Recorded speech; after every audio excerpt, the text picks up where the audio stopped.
everybody, NPCKiller here. And first off, I do want to say thank you for all the support on all the past interviews. And if you have anybody you want me to interview, just add it to the comments section below, along with any questions that you want to ask, and we'll go from there. This week on the air, we have Eden. Hi, Eden. Hi. How are you? I'm good. I'm good. Happy Mother's Day, everybody. Happy Mother's Day. Of course, this will be up on Monday, so happy past Mother's Day. Yeah. It still counts It does still count. very much. Mucho love to mothers everywhere. Absolutely. Because without them, well, we wouldn't be here. Can you prove that? I don't know. Do test tube baby count? Well, I guess technically they would still need the egg. True. True. But in any case, before we decide to get on a tangent that's not really, relevant, I guess, although be Yeah. fun. What is your channel all about, Eden? Well, Studio Eden is a multifaceted channel where I focus on gaming, art, and horror stories and narrations in general. That it?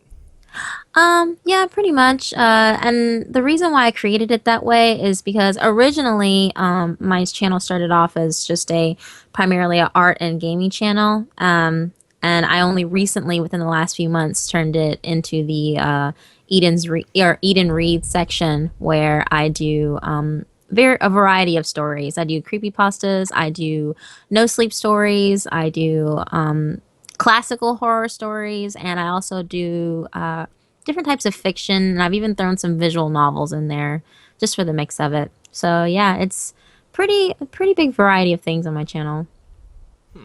Sounds like a whole, like a melting pot of fun. Yeah, I kind of made it that way because, it's one thing where a lot of people are like, okay, I have to go to this channel because I want to see gaming stuff. I want to go to this channel if I want to see art stuff. I want to go to this channel if I want to hear stories. But I thought it was really convenient that if people are a fan of my work, that they can just come in and see everything on one channel. So if you're into art, you can go to my art stuff. If you're into gaming, you can go to my gaming stuff. You're into stories, you can check out my readings. It's just all conveniently all on one thing. Makes it a whole lot easier. Mm-hmm. Absolutely. So, where do you see your channel in roughly about a year?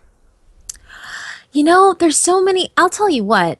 A year. I've had this channel for going on 2 years now. It's creeping up on my second year. And my first year on the channel, I didn't even have 100 subs. I was on my 100th video, and back then I was primarily gaming and art. And it was crazy because I was like, okay, where do I see myself in a year? And I'm like, okay, this year I hit almost 100 subs. Next year I'm going to shoot for 500. It's not even the second year, and I'm already almost at 14,000. And I never expected that ever. It's just absolutely mind blowing when I think about it. I didn't think I'd get this kind of progress in a year, let alone, like five. I was, getting ambitious, like, okay, in 5 years, I'll hopefully hit 10,000. So, as far as predictions go, a lot of people say I'll hit 100K by the end of the year, which would be amazing. Um, That means you'd but get to your YouTube plaque, wouldn't you? it would, and that would be crazy. I thought that me getting my YouTube plaque would be like 5 years from now. And God, if I ever got a million, that'd be like 10 years from now or Yeah. something.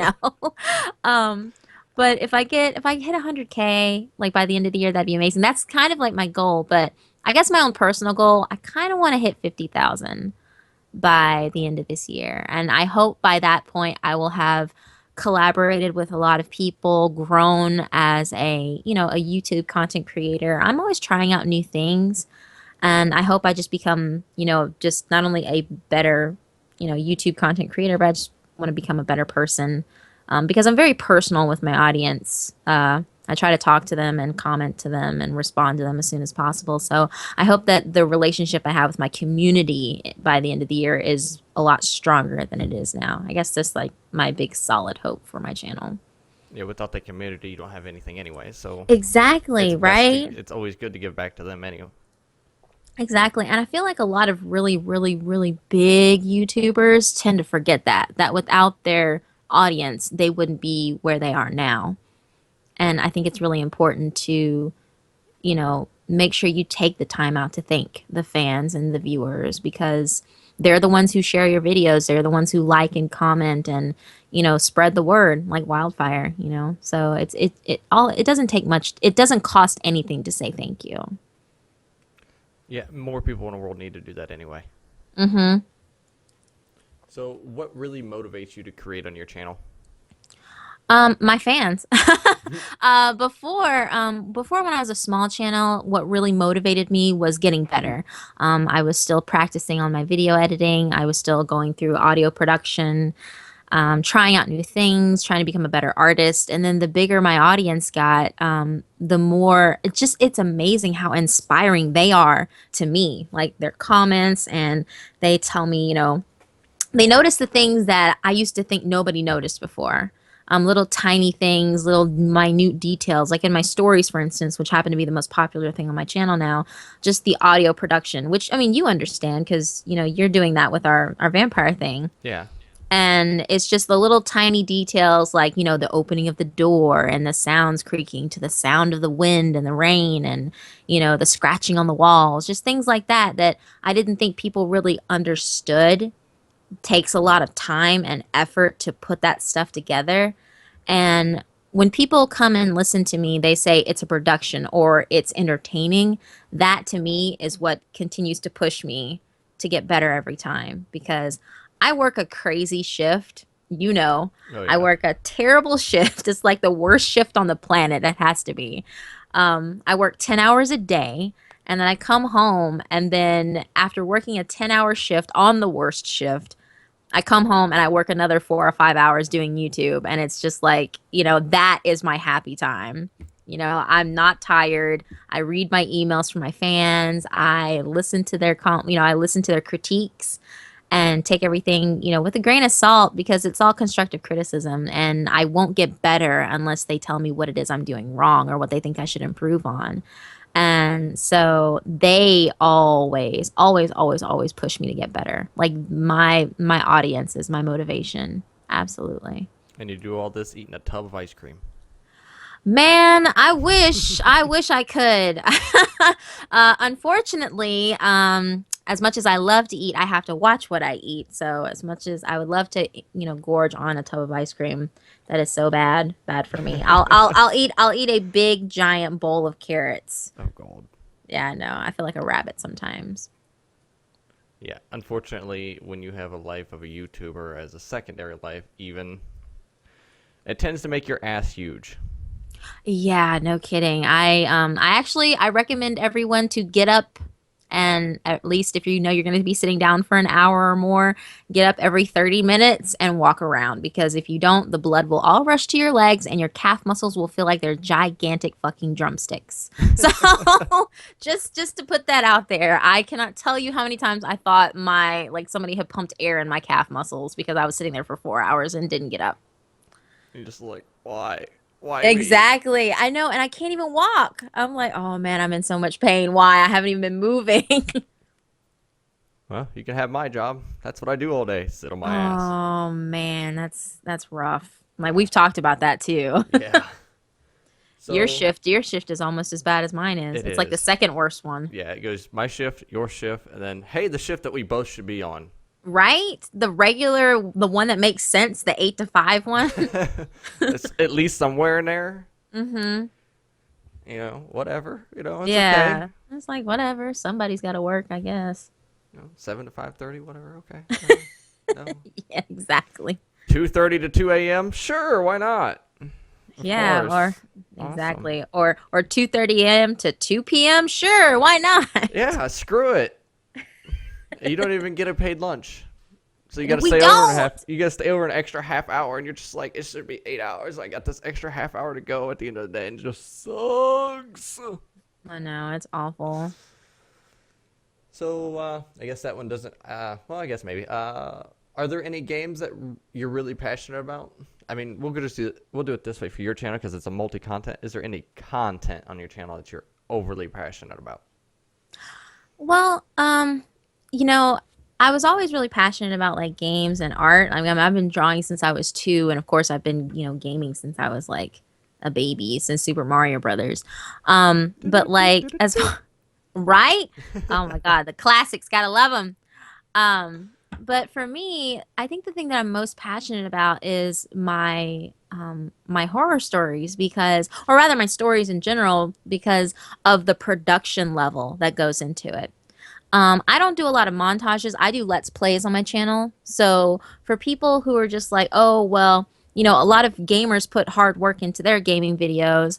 Because I always make the comparison where I was like, if I were to compare my story production editing versus my gaming production editing, it is so much easier for me to do my gaming production editing than it is for my story production editing. And they're like, well, there's some people who spend hours editing video game gameplay. And I'm like, that's true. That is true. I'm not knocking that at all, but those are for the people who actually take the time to do montages and like put, subtitles at the bottom of their scripts whenever they're, subtitling their own, commentary and stuff like that. But for me, I do a basic template where I make it look like an episode, a TV episode show, and then I render it. I set up a section where I'm like, all right, this sounds like a good point to stop this episode, end it, put some end credit music to be continued, tease the next episode, then boom. But for stories, it's so much more detailed. I don't even use the same audio recording program when I record for gaming than I do for stories. For my gaming, I just use a basic like I was using Audacity, but then I use Cool Edit Pro, and I'm like, well, all right, it takes up less, eats up less memory on my computer. I can just let it run and whatever. But for my audio production, I actually use Adobe Audition because I can go in, clean up all the noise, and make sure that my voice sounds perfect. There are no lip smacking. There's no like slurping of water. There's none of that. And again, like I mentioned before, with the sound effects, I have to make sure that the sound effects are just loud enough where you can feel yourself being immersed. I have to immerse you because you only have my voice to go on, and I don't use a lot of pictures like video in my stuff. The pictures that I do use just kind of highlight the scene, but for the most part, you're relying on my voice to tell the scene for you. And so that takes a lot of work. I have to, with each story that I read, I take on the persona of that character. So each story you listen to, I'm a different person every single time. And that's work, and it's dedication and It's a and it's hard. Yeah, it's a pain in the ass. Exactly. And it's hard to maintain character and then change your demeanor each time you start another story. It's super hard. And but it's so worth it at the end, where even something as small as a 3-minute video to something as grand as a whole hour-long story, each one, the production value is still hard pressing and so much more just like, when I'm done. And that to me just highlights not only my drive to be better for my audience, but to just become a better producer in general. And which is always the end goal is you want to become better anyway. Absolutely. I don't ever want to stagnate. I never want to stay the same. I get so concerned being in the horror community, the horror narration community, because, it's mostly dominated by men, and a lot of them have the same tone of voice every single time they read a story. It doesn't change. It's the same. A lot of people are doing true scary stories, and it's like, where's the immersion? Where's the story? Why can't you put me in here? I need to be in here. To me, yeah, to me it's like some people when they're reading, it's like they're reading out of a dictionary. They're sitting there going, and Sally ran into the house and the jump out, scared, boo. Exactly. And it's like, no, you should be like, and then I heard a noise and I didn't know what to do, so I stayed really, really quiet. I didn't want him to know I was here. And then you have like the sound effect of somebody like throwing open the door. But he found me anyway. Like, Shit! exactly. And I think that's again, I don't think I have a particularly scary voice, but I have a voice that I like to believe most people can relate to because that's why I tell the stories the way that I do. I make it sound like they're my own personal stories, which is why I take on the character. And it's just really hard. And I think that's why I try to put a staple on myself to make myself be different in some form or fashion so I can stand out. Not necessarily above the rest, but stand out from the rest. Difference, as always. Mm-hmm. That's the big key thing on YouTube anyway. You have to be you're unique. Hmm. So, who is your favorite YouTuber? In the art community, my favorite YouTuber is Gabrielle Nielsen, and Kiwa. They're actually tied for first and second in my favorite artists. Yeah, they're both really really good, and they both have very unique styles. I'm pretty sure a lot of people in the gaming community recognize the both of them because they do a lot of art for a lot of bigger gamers on the gaming community. They do a lot of fan art and they do a lot of their thumbnails for them too, on their artwork. As for the gaming community, my favorite gamers would be Cryotic and the Rad Brad, just because they cry. He's a great storyteller. He has a great voice, and he lets the game. He lets the game do its thing. He lets the game be the game. He doesn't do a lot of unnecessary commentary. He doesn't talk over cutscenes. That drives me absolutely fucking crazy. I cannot tell you how many times I've had to like unsubscribe for several gamers because they talk over the fucking cutscene, and they're The always making most really creepy. interesting part of the game, and you're wouldn't shut up. Exactly. Like, oh my gosh, not to knock on PewDiePie or whatever, because he's successful for his own reasons, but God, just Lord, I couldn't even watch his Alien Isolation Let's Play. I couldn't do it. I tried so hard. I really did. And I listened to like, after the third time he was talking over the cutscene, I was like, I'm done. Can't do I'm it. done. I can't do it. I Nope. cannot watch you play this game. Nope, I can't do it. So I couldn't I didn't watch him. I haven't watched any of his gameplay, like his Let's Play stuff. I haven't watched any of them for a long time. I watch the occasional like montage he puts out, but other than that, nope, don't do it. And the other reason why I like the Rad Brad is he does the same thing. His responses are very comical. Like when he gets really scared, he says off the wall things. It's really hard to scare cry. But with Brad, like when he has his scare moments, he's kind of like me where I don't know what I'm saying in gameplay anymore. When I get scared like that, I just start, mouthing off gibberish. I don't know. And but he also doesn't talk over cutscenes. And if there's any documents, he always sets it up where he's like, "All right, guys, I know some of you can't read as fast as I can, but I'm gonna like hold this up on the screen for a few seconds so you can pause the video and you can read it, and then we're gonna continue." And he actually does that, and he interacts with his audience a lot. He'll just be like, "Hey, what do you guys think? Like, did I miss anything? Or what do you think? I have this theory about something." He's very interactive with his audience, and that's important to me. In the horror narration community, for a long time, I was the biggest fans of Mr. Creepypasta, Creeps McPasta, Mr. Nightmare, let's see, Creepypasta Jr. But the ones that really just kind of got me was this group called Chilling Tales for Dark Nights. And to me, I consider them the pioneer of horror, like horror stories, because I can honestly say they're the ones who launched it all, where they took a group of talented readers and actually created a production. They put you in the story. It wasn't just a person pulling up a story and then reading. Like they actually put the ambience in there. Like if it was, somebody walking downtown in a city, you heard the city background noises, and the person shuffling their feet. Like they really took a lot of time on it.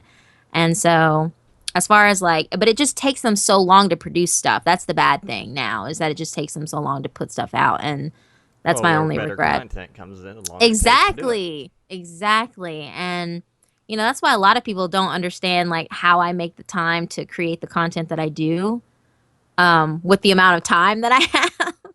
Magic. It is magic, guys. I'm a monster, like for real. Like you think I'm human, I'm actually an alien from another planet. I I can't believe tell it. you what planet. I can't tell you what planet I'm from though, because if I tell you what planet I'm from, you might find a way to hyper jump out there, and I might have to kill you. Yeah, we don't want I that. gotta. Yeah, exactly. I want you to continue to love my stories. So don't But tell it's just nobody that you know that. exactly. Shh, mom's the word. But but it just takes a lot of hard work, and I appreciate the hard work that they do. And again, it's that attention to detail. The echoes reverberating off the wall when you walk into an empty hallway, like that kind of stuff is the stuff they do. And that's the tiny things that I appreciate. And so I don't mind that it takes them a long time to produce stuff. but I really look up to them. As far as the true scary stories community, more power to you guys for doing that. I personally probably will never fall into the true scary stories bandwagon because a lot of people are doing the same thing. And to me, true scary stories limits me. I don't feel like I can properly get into the character how I feel it should be because it's being told by the perspective of writers who are just relaying their experiences. And not to say that's a bad thing, it's just different because people all speak differently and it's hard to really get into that character and interpret it as your own. And on top of the fact that so many stories have cycled around within the true scary stories community, I'm worried that somebody's gonna listen to something and be like, I've heard this before, or I'm not going to listen. Whereas with me, creepypastas and no sleep stories are a like treasure trove of stories. Like if you compare true scary stories to those numbers, oh, the true scary stories don't hold a candle to creepypastas and no sleep. Like There's a they don't lot of hold a them. candle. Yeah. And like while 60% of them might be really good and the other 40% are just kind of bad, you can still find gems inside the 40% and all you have to do is just go in and tweak some grammar and rearrange some sentences that where it makes sense and it's a really good story. Yeah, not everybody's good at grammar. Yeah, exactly. And that's why it's called, creepy pastas and no sleeps because these are written by amateur writers. They're not published writers, so you can only expect so much from these people. Um, but they're still really great stories, just kind of lost inside of the huge mountain that is creepypasta and no sleep. You just have to take the time to look for them. And that's the good thing. Like I've literally narrated stories on my channels that nobody even knew about. And they're like, dude, I'm always on, creepypasta.com and no sleep. And I've never even stumbled across these stories. I'm like, I know. Because they're like in the archive somewhere. And, people like they were archived like, almost 8 months ago And you or just like pull them two out years and ago. dust them Yeah, I off. just, exactly. And same thing with creepy pastas. There's a ridiculous amount of creepy pastas out there, both on the wiki, the official page, and the new official page that Ooh, they've just double released. official. That one's Mm-hmm. real. Yep. Because there's a .com and then there's a .org. Oh, goody. Mm-hmm. So, is there a YouTuber that made you want to start YouTube? Um.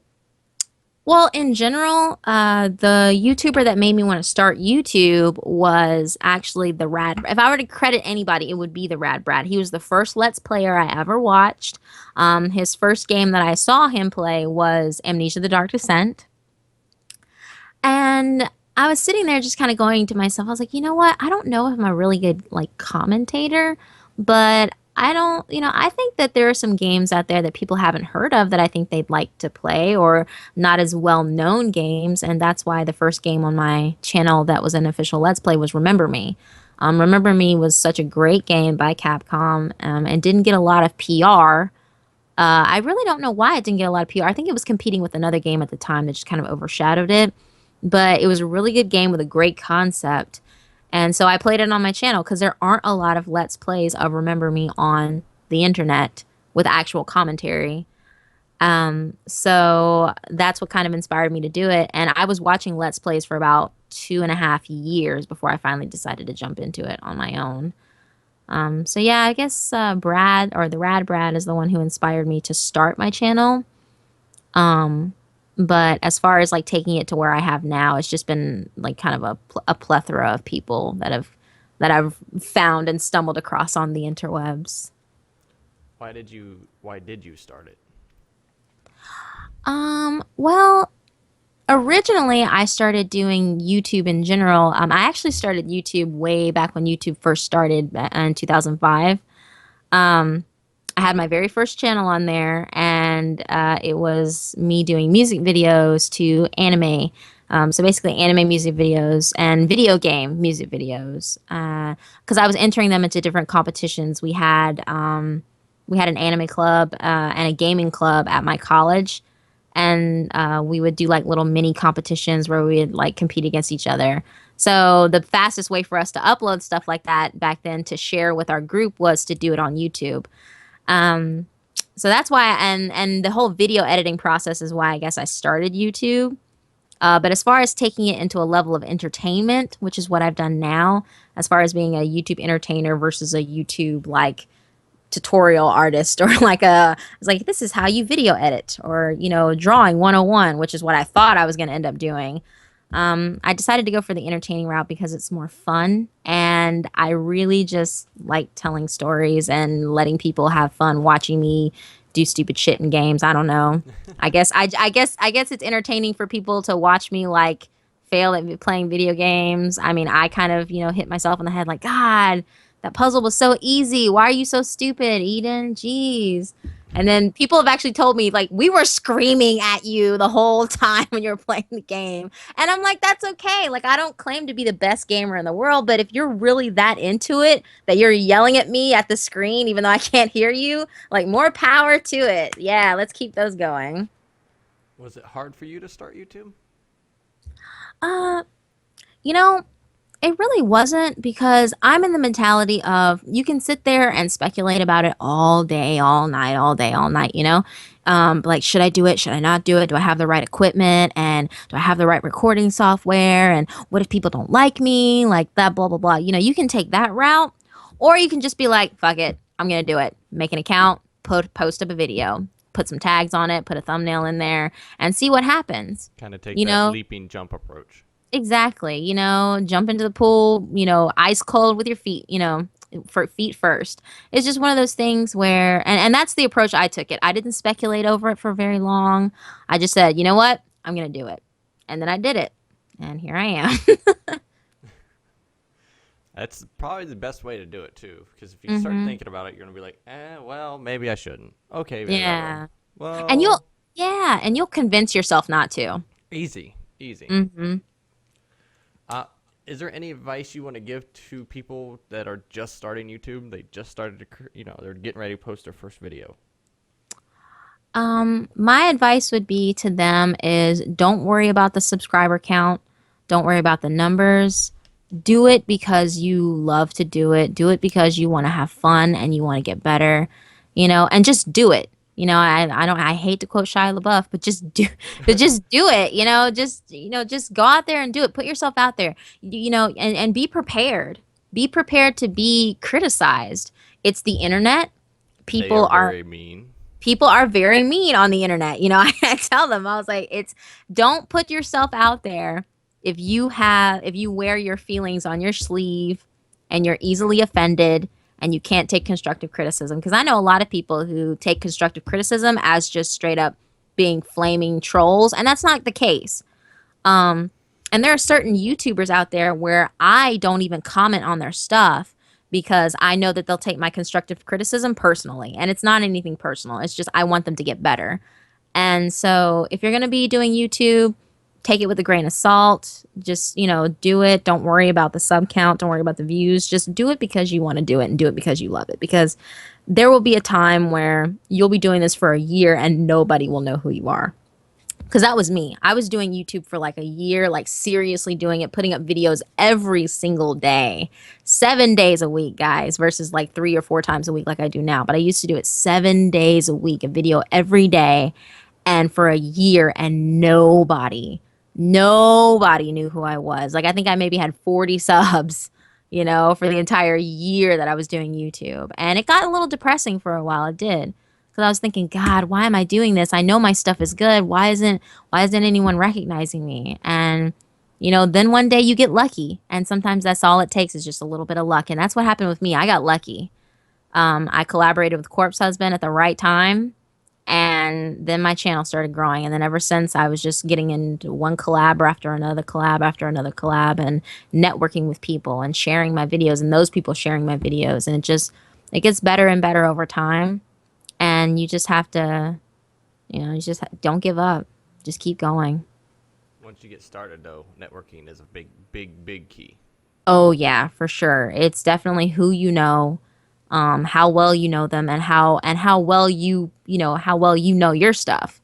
Because if you show that you're talented and that you have the drive to get better, then other people will recognize it, or other people will notice the hard work you put into it.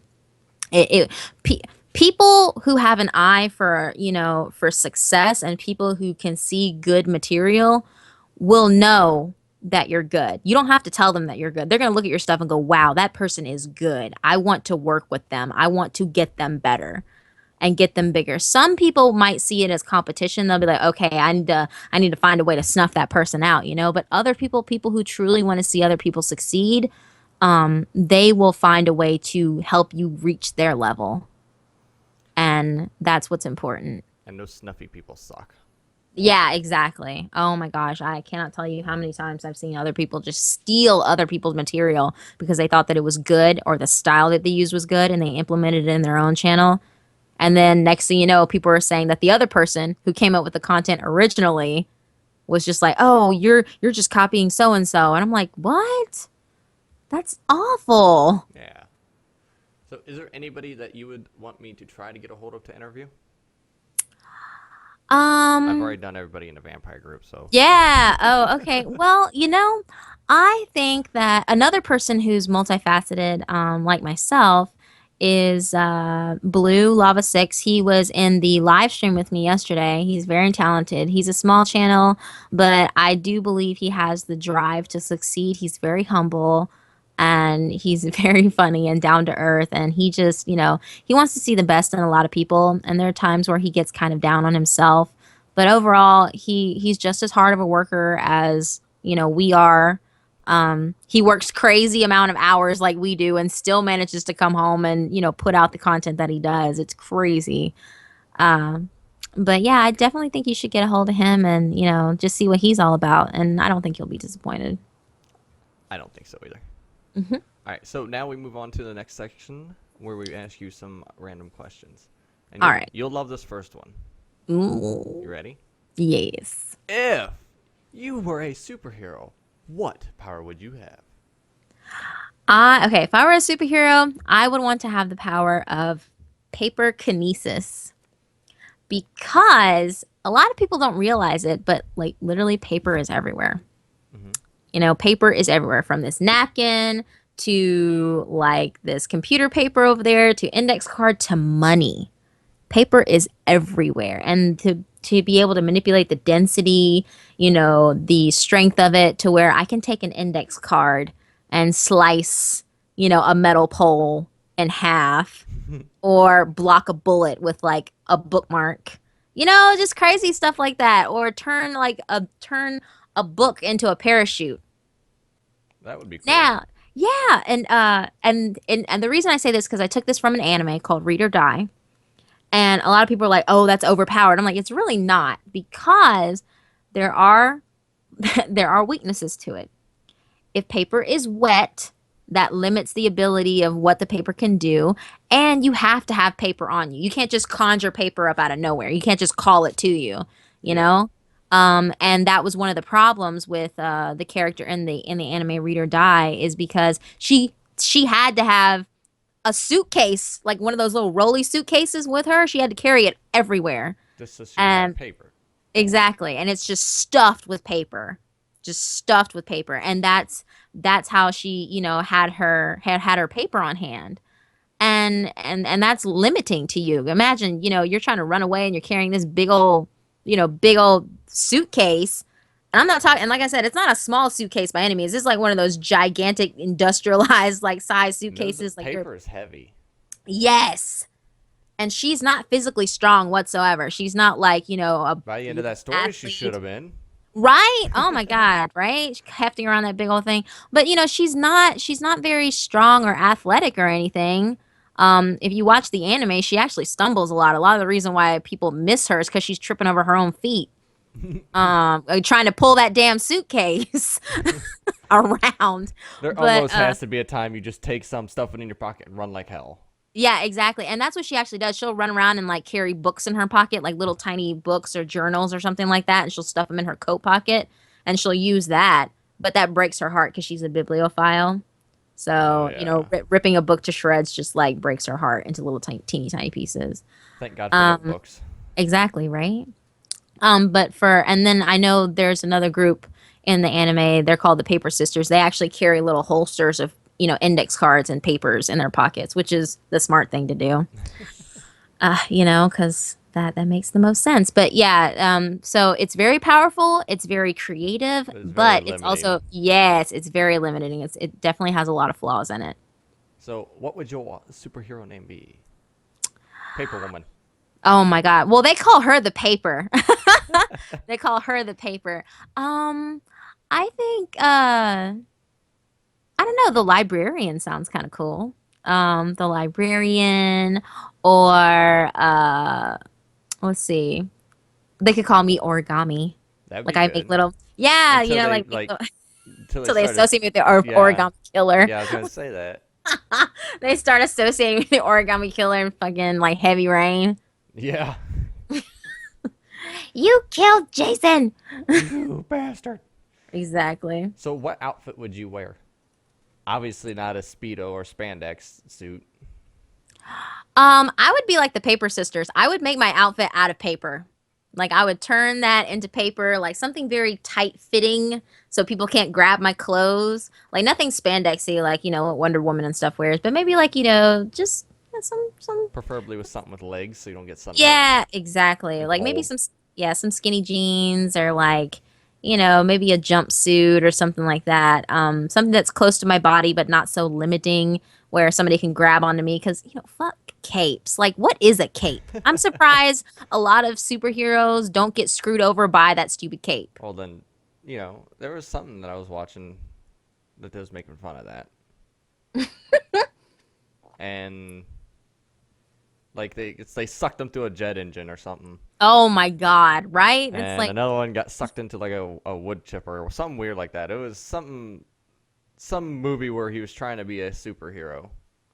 yeah, and it's like, dude, that's so Oh, crazy. Like, it was The Incredibles. oh my God. That's what it was. Yeah, like screw a cape. No one gives a shit. And then imagine like when they get caught, right? They're getting frantic. So they're trying to like hurry up and take the cape off of themselves, and it's just making it worse. Yeah.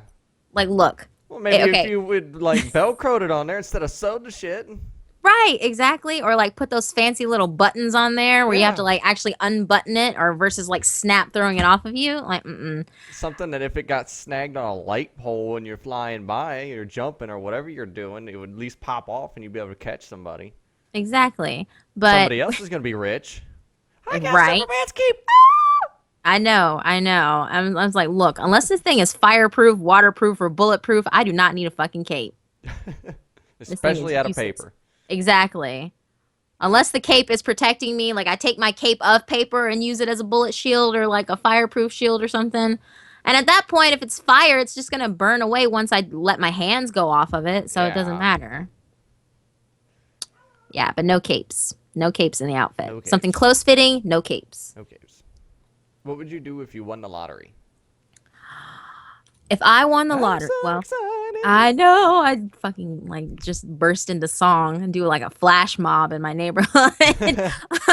No, if I won the lottery, the first thing I would do is pay off my freaking bills. Oh Jesus, like yeah. get those out of the way, be debt free. And then once I'm done paying my bills, I would send my mom and dad back to Korea so they can retire and be like, all right, look, I'm going to buy you a house over there. Here's some money, put it in the bank. You can live off the interest.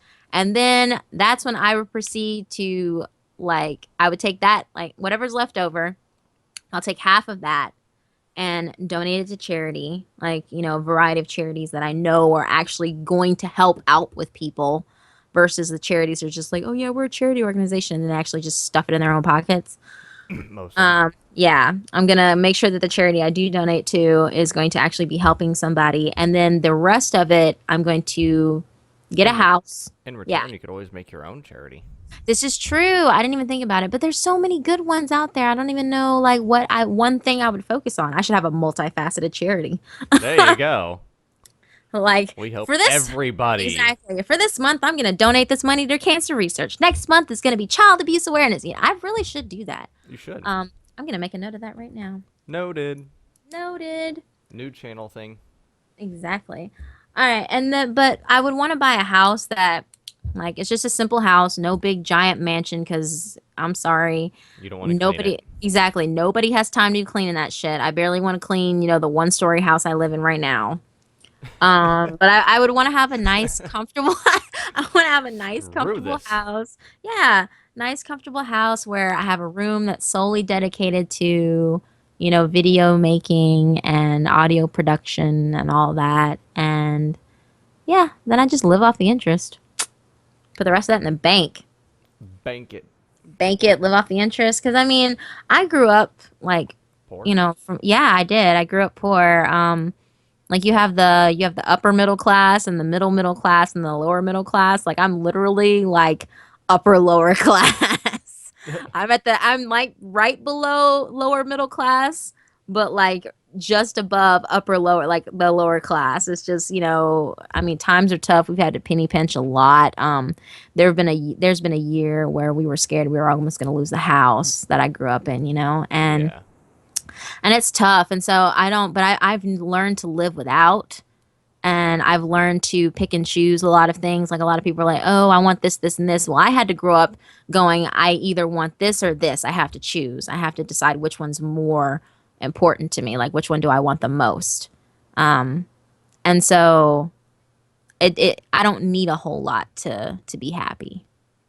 So So what's your favorite food? my favorite food is, oh my God. Okay, so it's this stew. It's this kimchi stew.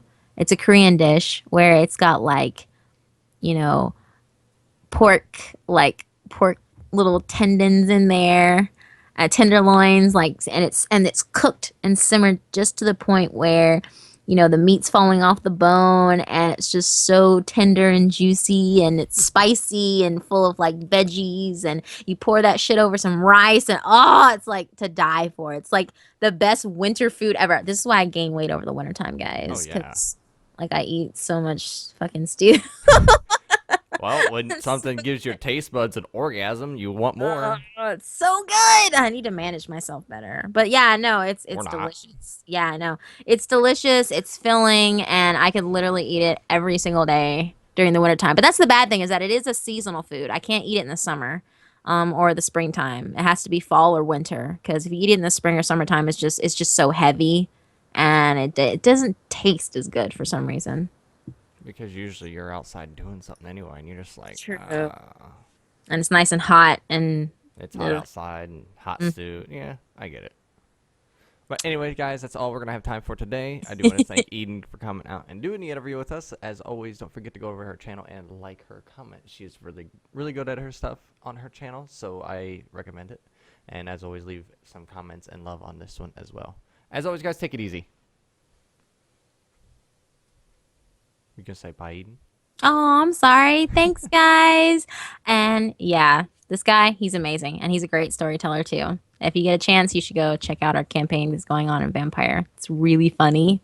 And it's really interesting. I cannot wait till we get to the point where we ended off yesterday. I can't wait to see how you edit it. I'm so excited. I'm so excited. I just can't Just hide it. can't hide it. Yeah, but thank you again for taking the time out to interview me. I appreciate it. No problem. Talk to you later. Bye. Bye.